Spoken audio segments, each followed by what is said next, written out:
Bonsoir à tous. Bienvenue à Conversation sur l'arthrite, stratégie pour maintenir une bonne santé mentale.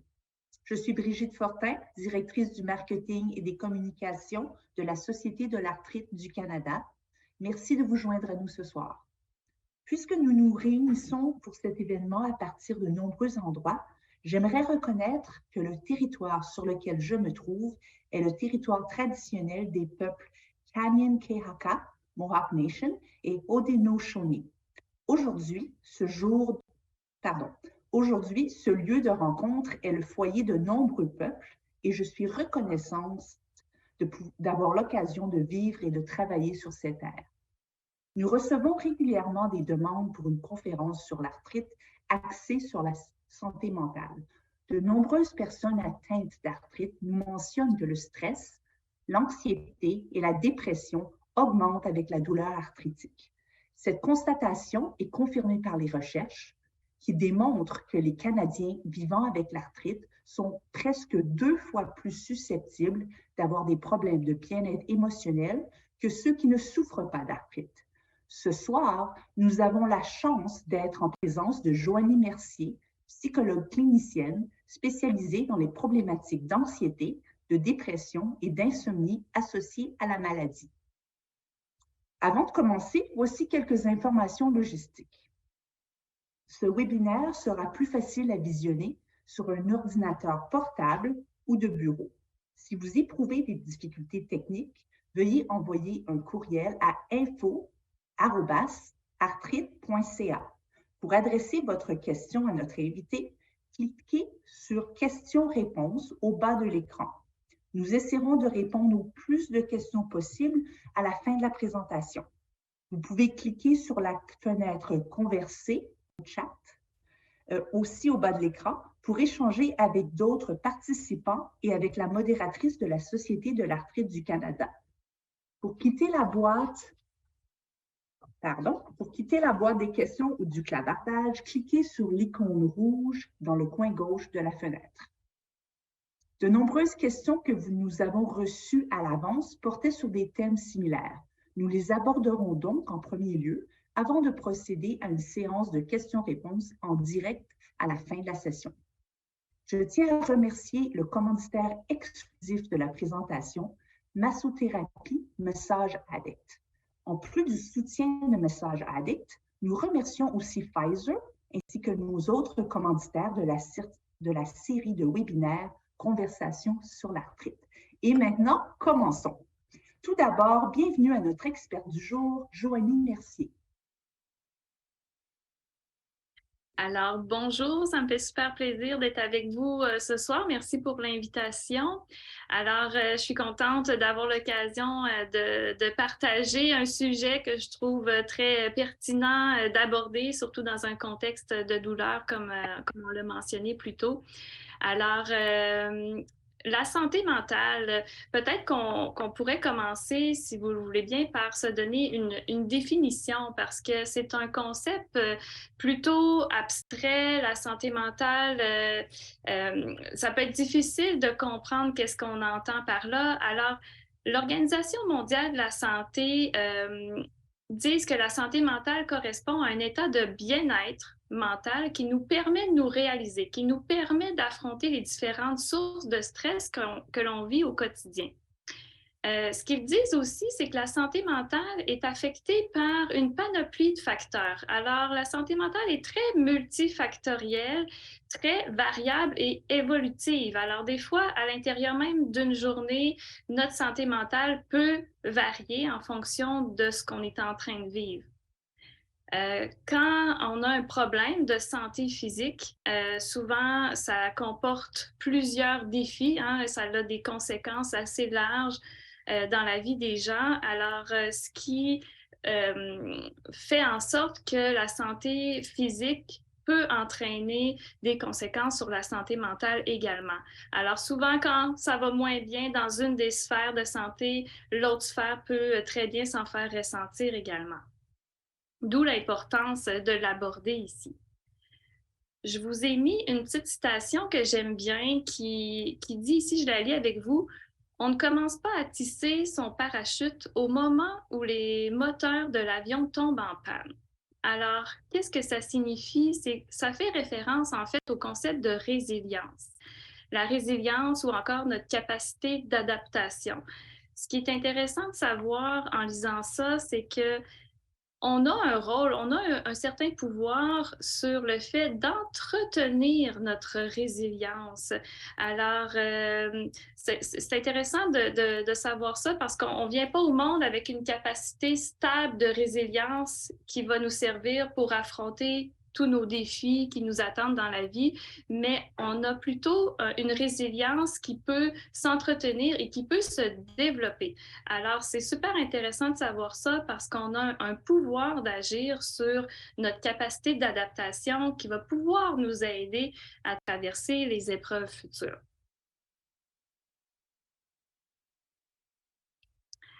Alors, comment on fait? Quel est notre rôle pour maintenir une bonne santé mentale? Alors, la première étape, j'ai envie de vous dire, c'est vraiment de s'arrêter. S'arrêter pour prendre le pouls de notre état. Comment on va? Des fois, on n'a pas le réflexe, en fait, de se poser cette question-là. Alors, avant qu'il soit trop tard ou avant qu'on soit trop embourbé dans certaines difficultés, je vous invite à adopter comme stratégie de vous arrêter à certains moments dans votre vie. Vous déciderez la fréquence une fois par semaine, une fois par mois, mais prendre un moment d'arrêt personnel pour vous poser la question, comment je vais?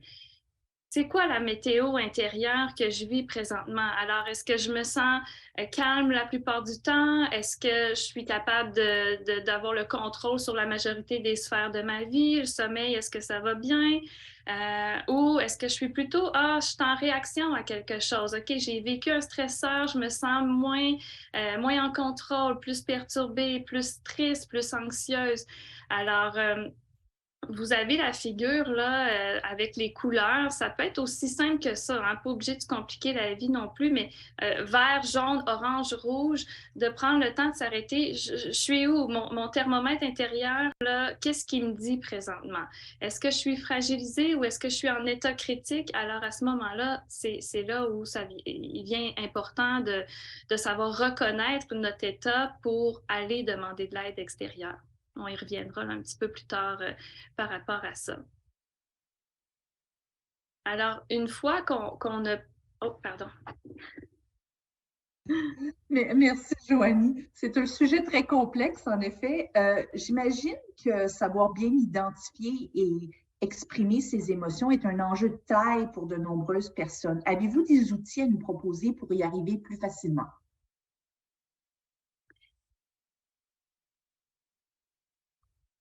Oui, absolument. En fait,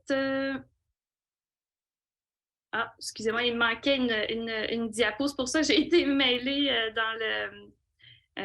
pardon. Alors, est-ce que vous me permettez de revenir juste un petit peu en arrière, en fait? OK. J'ai dit, en fait, comme première étape, on s'arrête pour évaluer notre état. J'avais d'autres étapes, c'est pour ça. Je reviens à ça. La deuxième étape, en fait, c'est d'identifier nos facteurs de risque et de protection. Donc, qu'est-ce qui nous nuit au niveau de notre bien-être émotionnel et qu'est-ce qui nous fait du bien? Alors, en deuxième étape, on prend le temps de se poser cette question-là. Souvent, ce qui arrive, c'est qu'on rentre dans un pattern d'habitude. Alors, on fait nos choses au quotidien, puis on perd de vue des fois qu'est-ce qui est vraiment nourrissant en termes d'activité. Alors, ça devient intéressant de s'arrêter et de se poser la question, qu'est-ce qui me nourrit actuellement dans mon quotidien? J'aime bien le parallèle avec la malbouffe et l'activité nourrissante. Donc, est-ce que j'ai des activités fast-food qui me satisfont un petit peu sur le coup, mais qui me laissent un vide intérieur après? Ou est-ce que j'ai des activités dans mon quotidien qui m'amènent vraiment un sentiment de vitalité et d'accomplissement? Alors, ces activités-là qui me font un bien-être durable, seront les facteurs de protection à mettre à l'avant-plan pour vous aider à maintenir une bonne santé mentale. Et dans les autres facteurs de protection, en fait, il y a aussi la compétence émotionnelle. Et c'est là-dessus que je m'en vais pour le reste de la présentation. Ce qu'on entend par la compétence émotionnelle, c'est cette capacité-là à reconnaître et à utiliser nos émotions.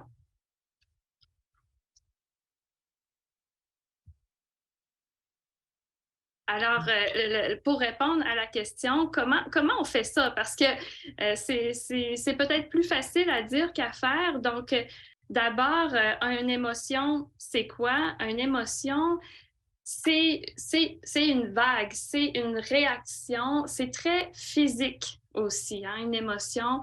Alors, c'est un message que notre corps nous envoie. Et comment on fait pour le reconnaître? Bien, faut tendre l'oreille à comment notre corps se sent. Alors, habituellement, une émotion, ça se décrit en un mot. Alors, j'ai mis les principales ici, joie, colère, peur, tristesse. Une émotion, on est capable de mettre une certaine étiquette en un mot. Et je vous mets quelques exemples de sensations, de symptômes physiques, donc accélération du rythme cardiaque, respiration superficielle, des maux de ventre, des tensions musculaires, des larmes hein, quand on vit de la tristesse. Alors, c'est tout un ensemble de symptômes physiques qui témoignent de la manifestation d'une émotion. Ces sensations-là ne sont pas dangereuses. Ils peuvent être parfois désagréables, parfois agréables aussi. Mais l'idée, c'est de tendre l'oreille à savoir, est-ce que mon corps me parle? Est-ce qu'il y a une émotion qui est en train de... Est-ce que je suis en train de vivre une émotion? À quoi ça sert de faire ça? Est-ce qu'il y a une utilité aux émotions? Parfois, des fois, les gens doutent de ça. Ça ne me sert à rien d'être en colère, ça ne me sert à rien de vivre des émotions, mais au contraire, alors ça a une très grande utilité. On vient au monde avec la capacité à vivre des émotions et c'est pas pour rien. C'est un moyen de communication d'abord, parfois entre les gens, un visage où on est capable de décoder et de communiquer un message simplement avec le vécu émotionnel. Mais c'est aussi très utile à la survie. Alors, on pourrait penser à comment on fait pour traverser, pour faire face à un danger si on n'a pas une réaction de stress qui nous amène une décharge d'adrénaline pour essayer de fuir le danger. Mais par exemple, pour ce qui est de la colère, alors, comment on fait pour savoir ce qui nous dérange si on n'a pas la capacité à vivre de la colère? Alors, c'est important. La colère, c'est un message qu'on est en train d'entendre que ma valeur a été dérangée ici. Il y a quelque chose qui ne me correspond pas dans cette situation-là. Alors, c'est important de l'entendre. C'est de cette façon-là qu'on va savoir qu'il y a quelque chose qui nous dérange et ensuite envisager des solutions. Même chose pour les émotions agréables. Alors, c'est intéressant de ressentir les émotions de joie et les émotions agréables. Comment on ferait pour savoir ce qu'on aime? Alors, si on n'avait pas cette capacité-là à vivre les émotions. Alors, derrière chaque émotion qu'on vit, en fin de compte, il y a un message à entendre et de l'information qui nous informe de notre état. Alors, d'où l'importance de s'ouvrir à les accueillir, ces émotions-là. C'est pas quelque chose qu'on apprend nécessairement à faire, à les écouter, à les prendre en compte, mais c'est ce que je vous invite à tenter d'intégrer dans votre quotidien. Donc, de tendre l'oreille à ce vécu émotionnel.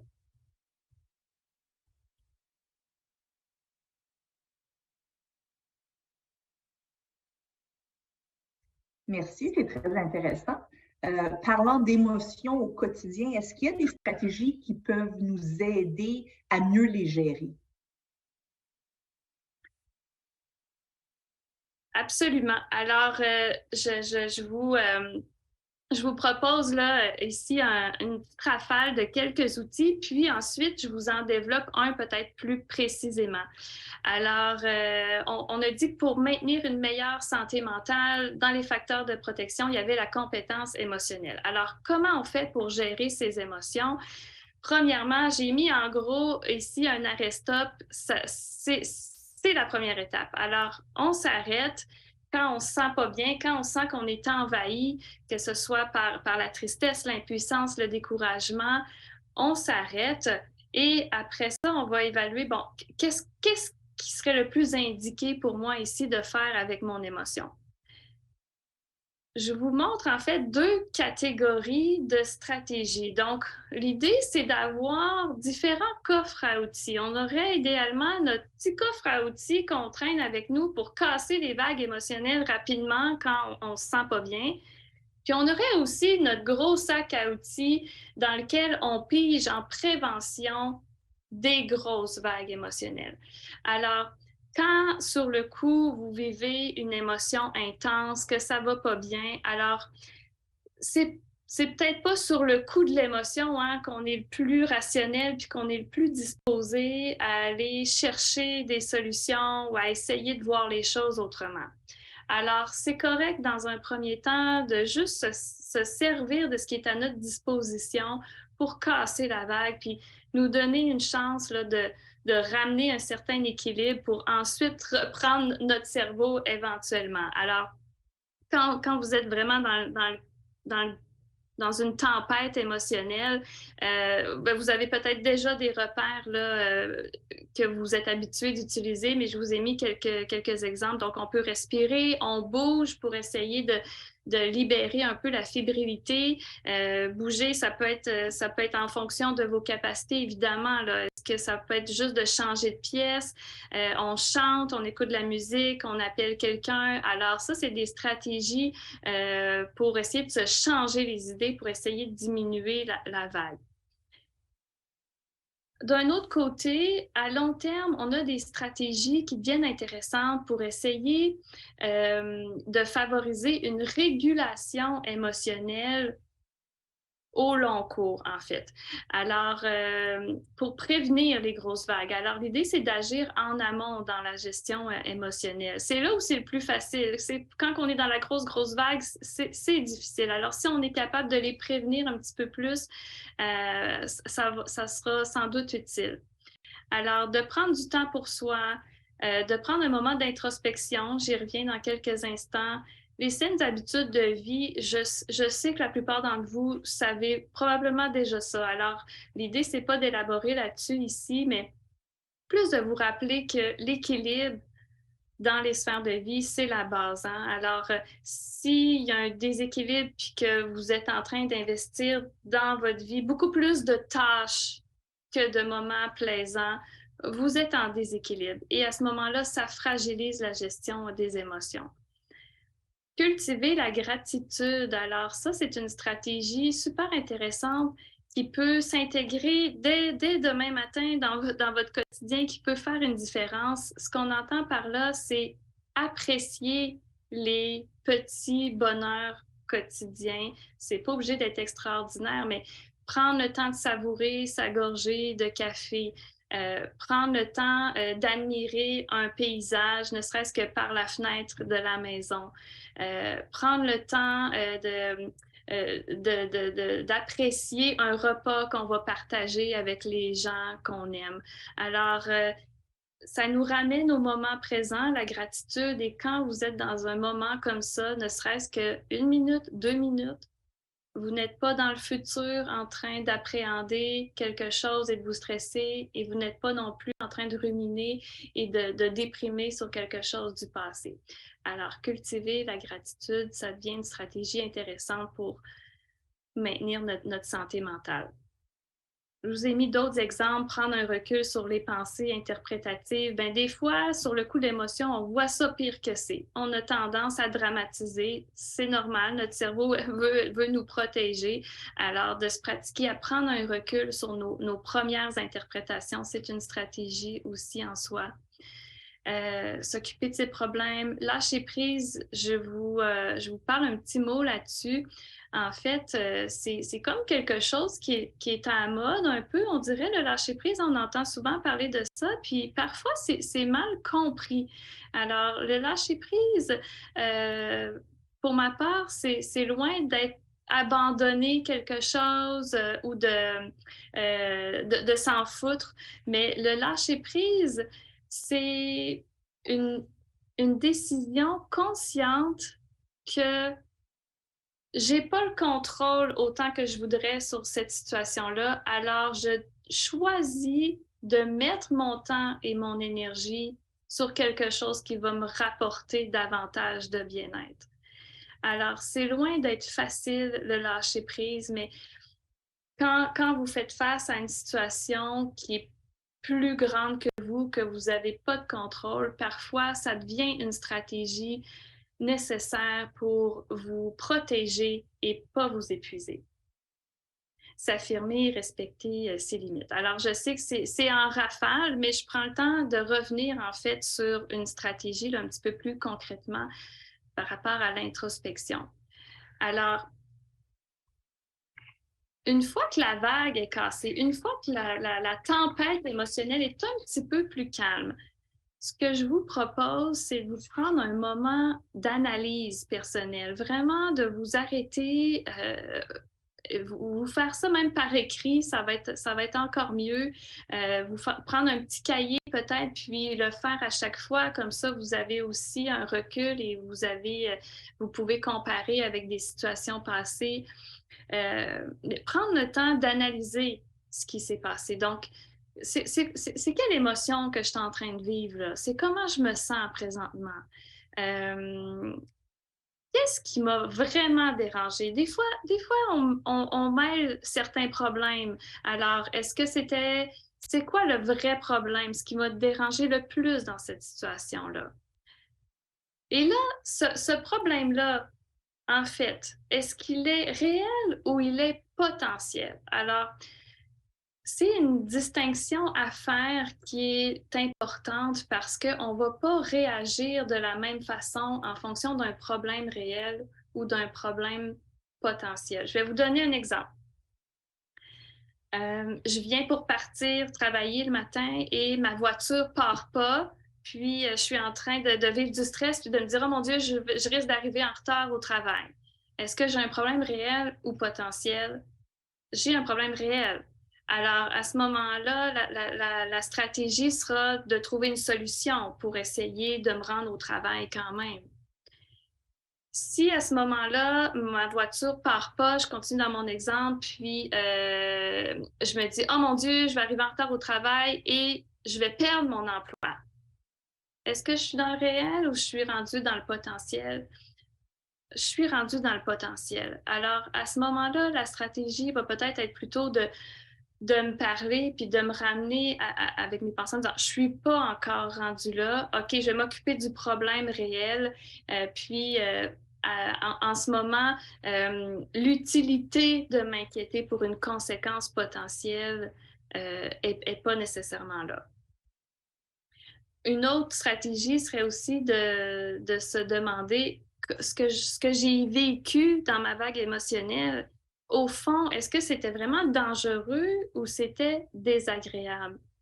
Sur le coup de l'émotion, parfois notre cerveau a tendance à penser que quelque chose de désagréable était dangereux. Alors, pour vous donner un exemple, est-ce qu'on fait affaire plus à un irritant ou à un danger? Vous vous êtes trompé dans quelque chose, vous êtes en train de vous culpabiliser et de vous taper sur la tête. Est-ce que vous êtes en danger ou c'est plutôt que c'était désagréable d'avoir fait une erreur? Alors, certainement que vous avez raison puis que c'était pas le fun, que c'était désagréable, mais c'est pas dangereux non plus. Alors, des fois, ça peut être une question intéressante à garder en tête aussi. La nuance que j'aime bien faire quand on parle de stratégie pour gérer ses émotions, c'est vraiment de rappeler le fait qu'une bonne gestion émotionnelle signifie pas qu'on vit plus d'inconfort physique. C'est ça qui serait le fun. Souvent, les gens nous disent je veux me sentir bien ou ils ont l'impression que c'est pas normal de vivre des sensations désagréables de stress ou des sensations désagréables de colère.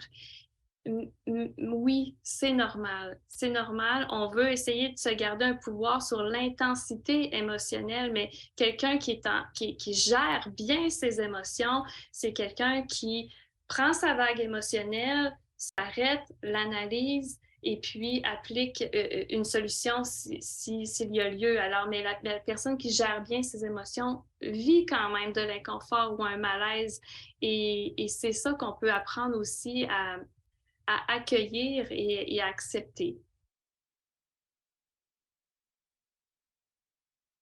En fait, ici, je vous ai mis une liste d'émotions. C'est simplement un outil pour vous aider. C'est pas facile toujours d'identifier quelle est l'émotion que j'ai vécue dans une certaine situation. Alors, pourquoi pas prendre une feuille à notre portée, puis vraiment, quand vous vous asseyez pour faire l'exercice, sortir votre feuille, puis c'est quoi là? C'est quoi là-dedans que comment je me suis sentie? Ah tiens, c'est peut-être plus ça.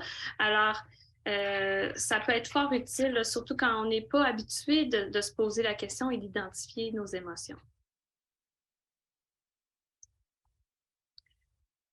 Quelques petits pièges à éviter dans la gestion des émotions.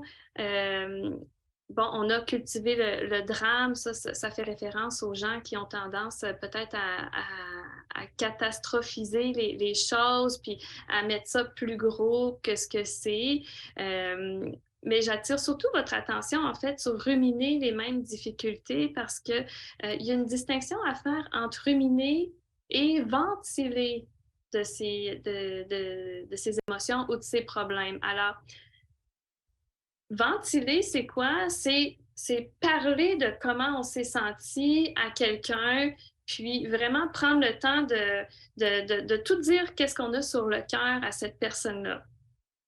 C'est parfait. On ventile. C'est une stratégie qui est saine en soi de prendre un moment pour vraiment s'exprimer avec quelqu'un. Ruminer, en fait, ça vient plutôt faire référence au fait que je ne l'ai pas juste dit une fois à une personne, mais je suis en train de le dire à mon conjoint, à ma sœur, à ma coiffeuse, puis je suis en train de revenir sur le sujet aussi avec ma meilleure amie. Alors, on tombe peut-être plus dans la rumination à ce moment-là des mêmes difficultés. Alors, mieux vaut peut-être cibler une personne, 2 personnes au besoin avec qui vous sentez que c'est les bonnes personnes pour recevoir ce que vous avez envie de partager, ce que vous avez sur le cœur, et on va rester à ce moment-là dans une stratégie qui va être efficace.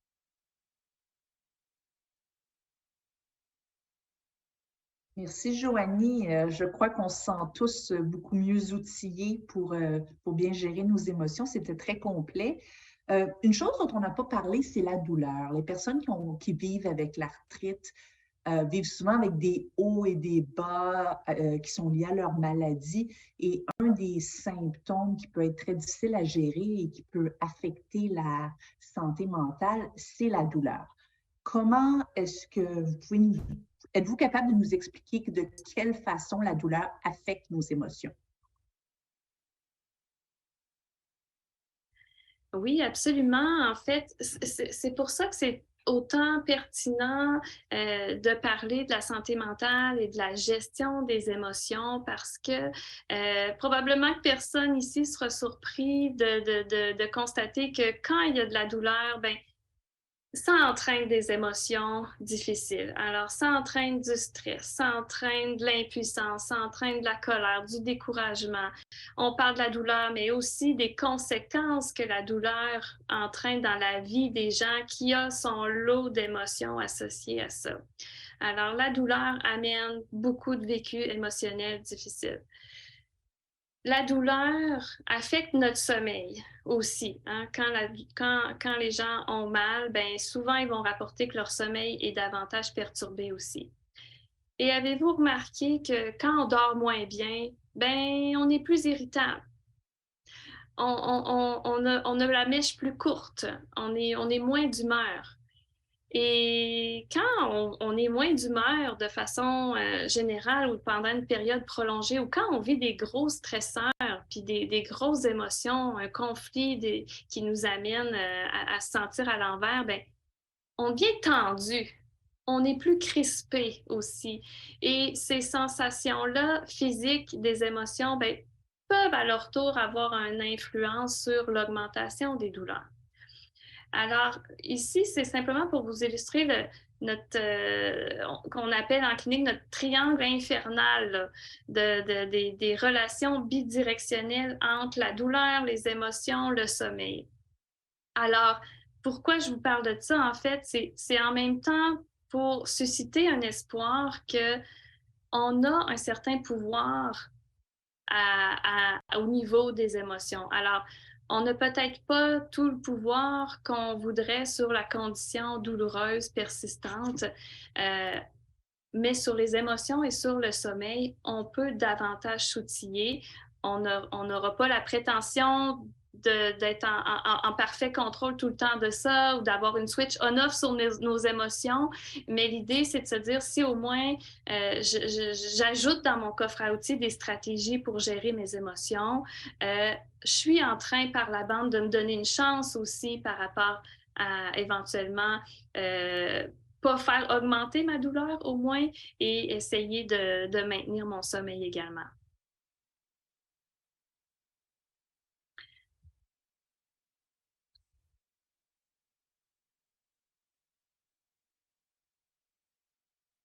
Pardon, j'étais sur le mute. Euh, on a souvent beaucoup de difficultés à demander de l'aide avec notre santé psychologique. Comment savoir quand en parler à un ou une spécialiste? C'est quoi le bon moment? C'est important, effectivement, de savoir reconnaître quand est-ce que j'y arrive plus par moi-même à gérer mes émotions et qu'une aide extérieure serait bénéfique. Alors, vraiment, là, ça va être les critères d'intensité et de persistance des émotions. Si vous avez l'impression d'être complètement submergé par votre état émotionnel, qu'il n'y a plus de break, là, que le stress est tout le temps là, que la tristesse est tout le temps là, et à des niveaux intenses, que la colère est tout le temps là, à ce moment-là, c'est un indicateur que là, les lunettes noires là, sont collées dans le visage puis qu'on a besoin d'un ancrage externe pour essayer de nous aider. Aussi, vous avez l'impression que les conséquences associées au vécu émotionnel commencent à se cumuler. Ce que j'entends par conséquences négatives, si vous remarquez que vous êtes de plus en plus isolé socialement, si vous avez remarqué que vous avez augmenté votre consommation, par exemple, d'alcool, que vous êtes toujours en train de ruminer les mêmes idées, que vous êtes brusque, que vous cassez des affaires, par exemple. Alors, c'est des conséquences aussi qui sont nos petits drapeaux rouges là, pour indiquer qu'une aide extérieure là, pourrait vous aider. Souvent, les gens se demandent où cogner, où aller. Alors, je vous ai mis je pense qu'on les a mis plus loin. Hein. Les ressources d'aide, là, les gens vont avoir accès probablement à la fin du PowerPoint, si je ne me trompe pas.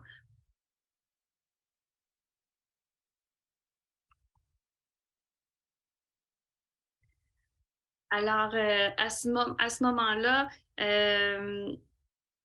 j'y vais avec la conclusion de préserver une bonne santé mentale en contexte de douleur. Comment est-ce possible? Puis comment on s'y prend? Ben, en fait, c'est de se dire que la douleur, la maladie, c'est un stresseur en tant que tel qui vient bousculer l'équilibre. Alors, qui dit équilibre bousculé dit on a besoin de réévaluer les sphères de notre vie pour essayer de retrouver un équilibre à ce niveau-là. Alors, si on veut tenter de s'adapter le plus possible à la condition difficile, ça demande de repenser un petit peu à, bon, qu'est-ce qui me fait du bien maintenant en fonction de mes capacités actuelles?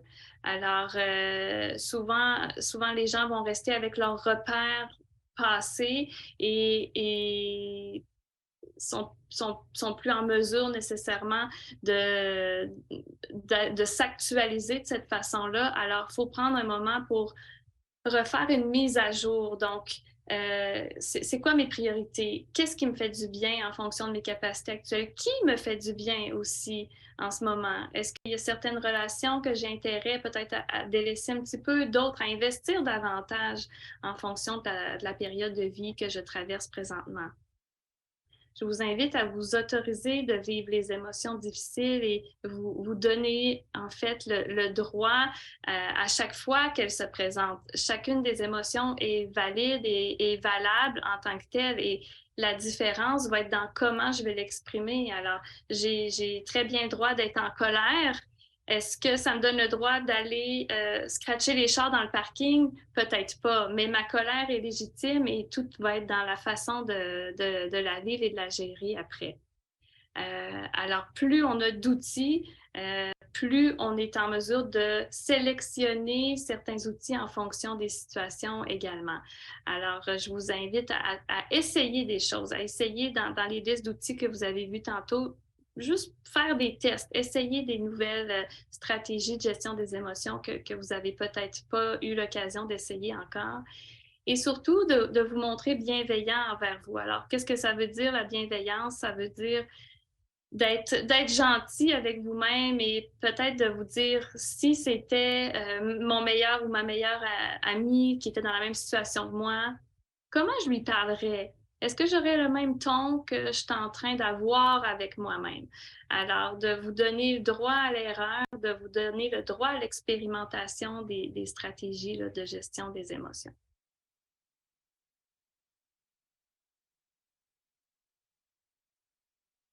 Merci, Joanie, pour toutes ces informations très utiles. Je crois que vraiment, on est outillés, puis on va pouvoir essayer diverses stratégies. Sans surprise, on a reçu beaucoup de questions, donc on va tout de suite passer aux questions. Il nous reste environ un peu plus que 15 minutes, donc on devrait être capable de passer à travers quelques-unes.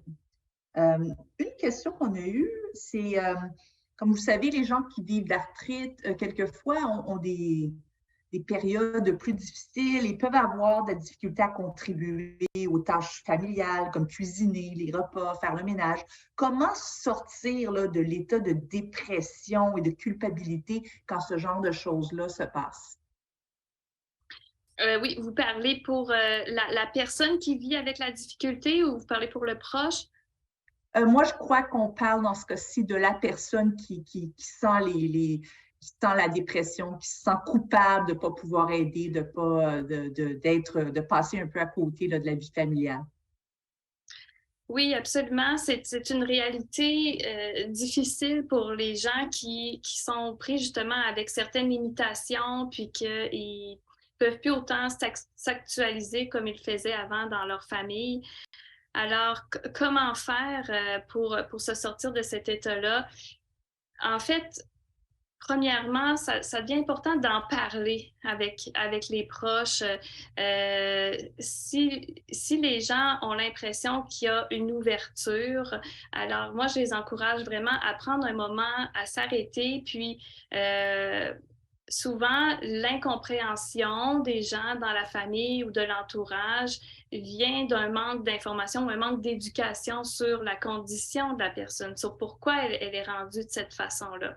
Alors, ça peut être vraiment de planifier le moment et la personne de dire à son proche, c'est important pour moi qu'on parle de ma condition. Serais-tu disposé à ce qu'on regarde ce pamphlet d'informations-là ensemble?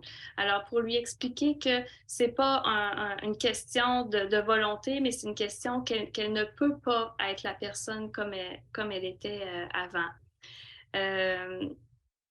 C'est pas évident parce qu'il y a des gens qui disent mes proches comprennent pas, j'ai déjà essayé plein de fois de leur expliquer, il n'y a rien à faire. Alors, à ce moment-là, c'est vous les mieux placés pour savoir est-ce qu'on garde l'espoir ou pas que la personne en vienne qu'à comprendre. Malheureusement, il y a des gens qui ne seront pas disposés à comprendre réellement la réalité de l'autre. Alors, dans ce cas-là, si vous êtes pris vraiment avec une situation comme ça, mieux vaut s'entourer de bonnes personnes avec qui vous allez pouvoir échanger sur votre réalité.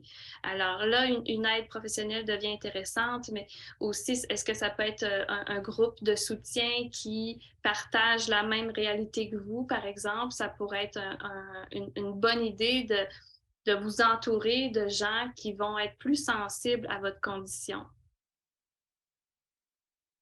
C'est très intéressant, merci. Et si on parle des personnes qui sont peut-être anxieuses à l'idée d'assister à des rassemblements personnes avec, après COVID, le post-COVID, là, on se sent peut-être un peu seul, on avait beaucoup limité nos interactions, mais maintenant, on a de la difficulté à revenir avec voir les amis, la famille. Comment est-ce que c'est quoi votre recommandation sur la façon d'aborder ce type d'anxiété? C'est intéressant parce que c'est quelque chose qu'on voit réellement, effectivement. Donc, dans l'ère post-pandémie, des gens qui présentent plus d'anxiété sociale, qui se sentent plus nerveux à réintroduire les activités sociales alors que ce n'était pas nécessairement un problème avant. Alors, comment on fait pour reconstruire sa confiance, finalement, à reprendre les activités sociales? J'ai envie de vous laisser avec l'acronyme PPPP, que peut-être certains ont déjà entendu, donc plus petit pas possible. Alors, ce que ça veut dire, c'est que si vous souhaitez effectivement reprendre confiance dans les activités sociales, les sorties publiques, de vous fixer le plus petit défi possible pour commencer et vous laisser du temps à votre rythme de progresser d'un petit défi à l'autre. Mieux vaut que ce soit trop facile que de brûler des étapes et après ça de vivre un échec si la marche était trop grande. Alors, ce que je vous conseillerais aussi, c'est de vous donner des petits défis réguliers. Alors, si j'ai, par exemple, un exemple pas en lien, là, mais si j'ai un accident de voiture puis que je crains à reprendre ma voiture, puis que je me dis, bon, ben, je vais la reprendre une fois, puis après ça, que j'attends 3 semaines, un mois avant de la reprendre une autre fois, probablement que mon petit défi va être tellement dilué dans ce temps-là qu'à chaque fois, l'anxiété importante risque de se reproduire. Alors, le plus petit pas possible, mais régulièrement. Donc, est-ce qu'un petit défi par semaine serait envisageable? Ça pourrait être une façon de s'y prendre, par exemple. Ce qui est intéressant là-dedans, c'est de constater que la confiance en soi, c'est normal qu'elle ait diminué si vous avez diminué vos interactions sociales pendant la pandémie. La confiance en ses moyens, en ses capacités sociales, c'est quelque chose qui s'entretient. Alors peut-être qu'on n'en avait pas conscience avant la pandémie parce qu'on était toujours amené à faire certaines sorties, mais c'est ça qui nous permettait de garder une confiance en nos moyens. Alors la confiance, c'est dynamique, c'est long à construire, c'est facile à être ébranlé. Alors, c'est juste pour normaliser ça. Si vous vivez avec cette réalité-là, ça se peut très bien que vous avez eu moins d'occasions de continuer de nourrir votre confiance. Puis là, ben, elle est à reconstruire là, tranquillement avec les petits défis.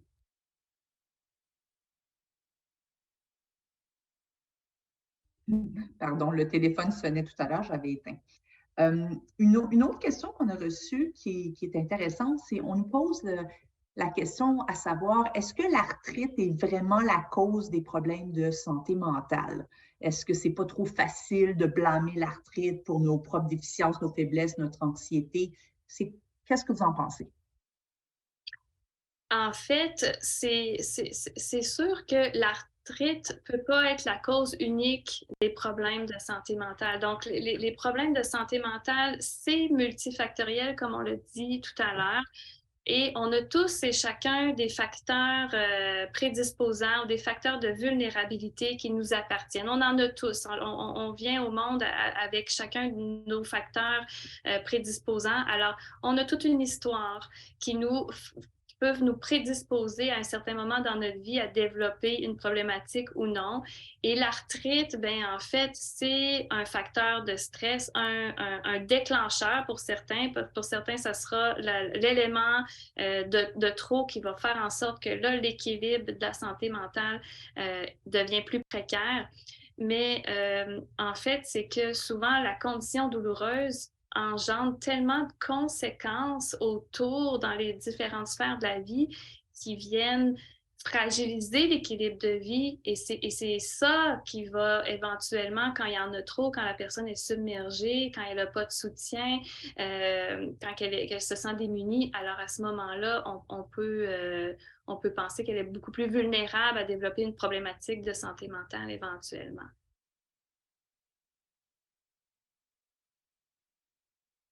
Pardon, c'est très intéressant.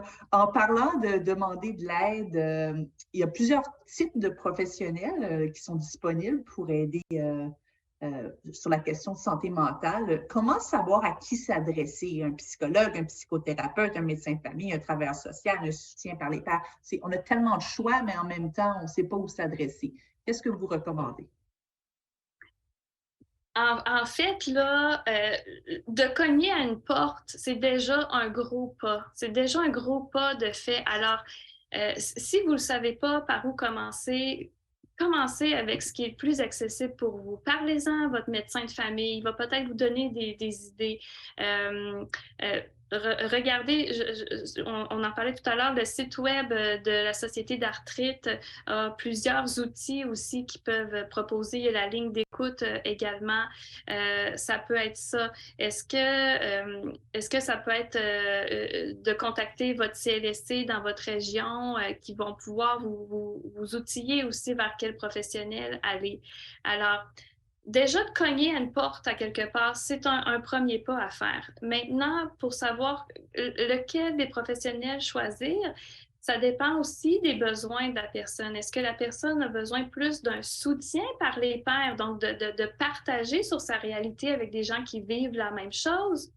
Ou est-ce que la personne a besoin plus d'une démarche introspective en un à un avec un autre professionnel? Alors, ça dépend des besoins de la personne.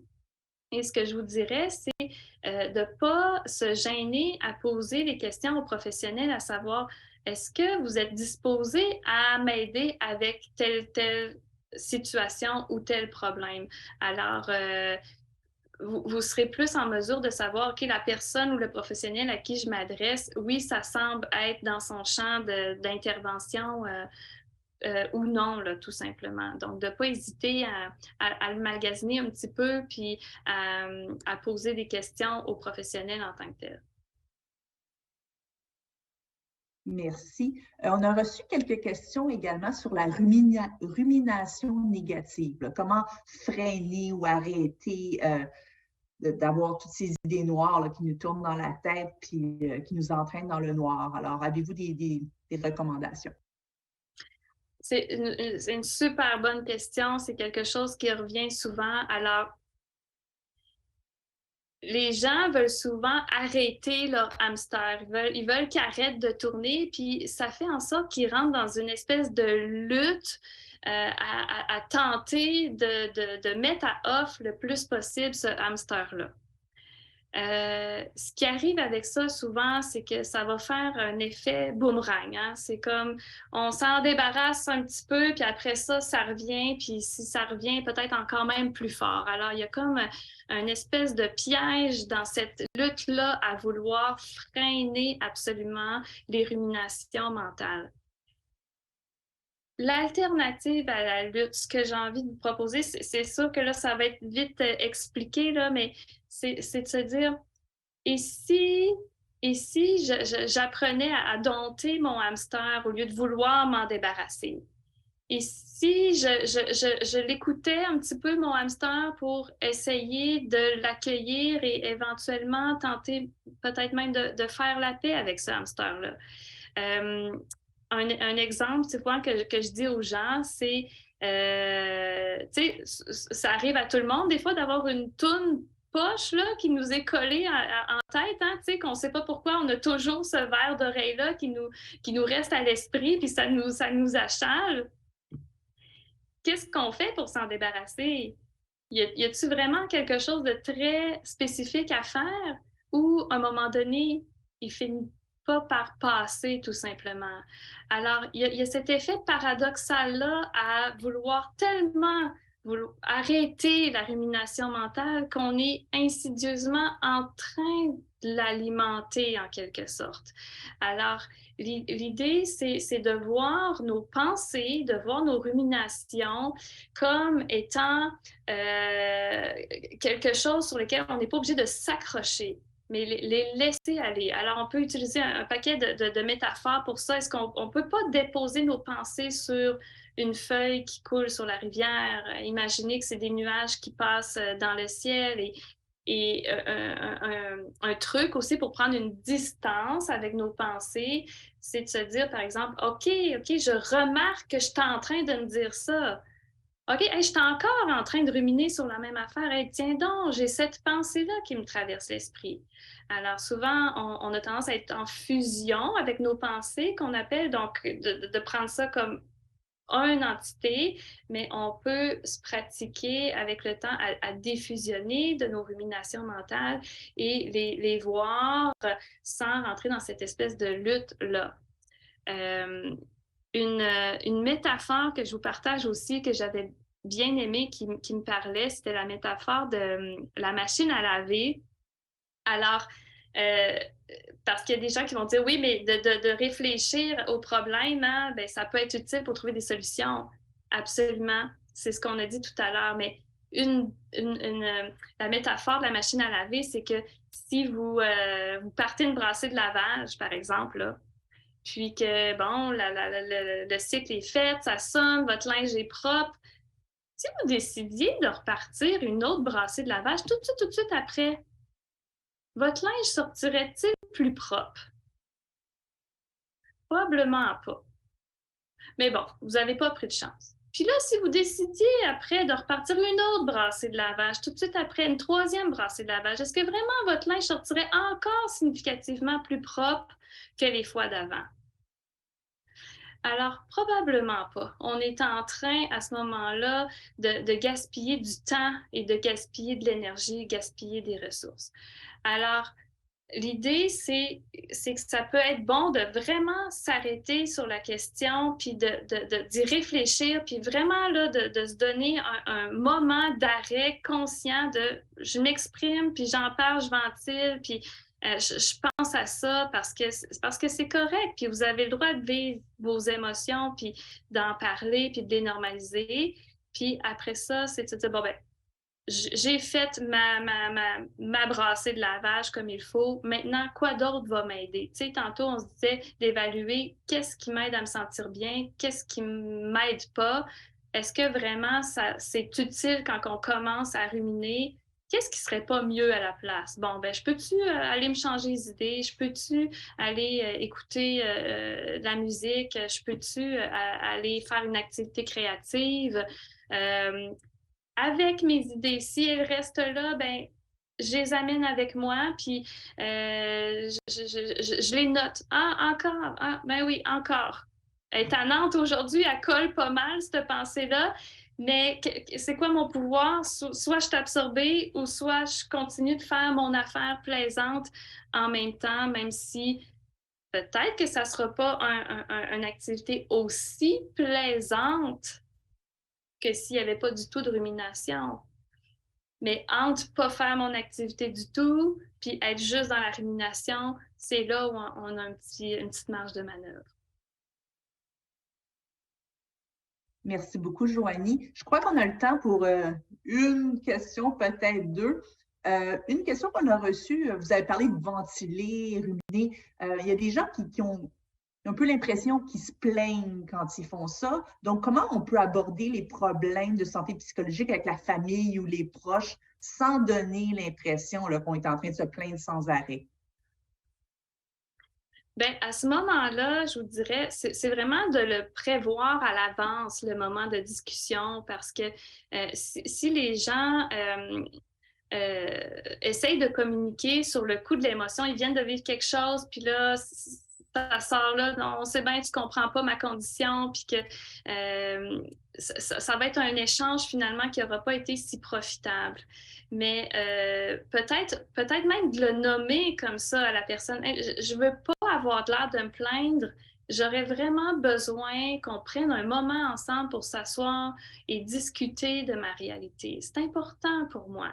Alors, pour essayer de sensibiliser le proche aux enjeux que la personne vit. Est-ce qu'on ne peut pas s'accompagner effectivement, comme je disais tout à l'heure, soit d'un dépliant, soit d'un site web pour aider la personne qui est dans ses difficultés à faire comprendre son état à l'autre, ça peut être ça.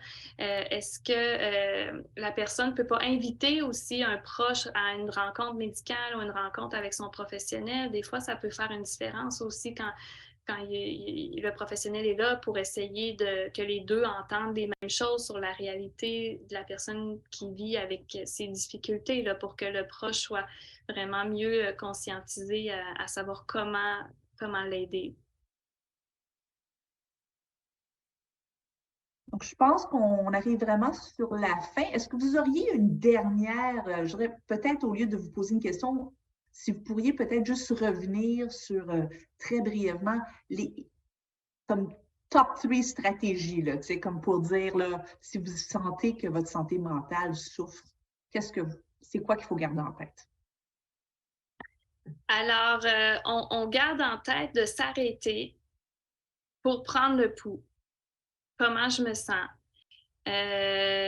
Ça va vous donner une indication sur est-ce que je continue comme ça ou est-ce que là, il est temps que je pense à mettre plus de stratégies en place.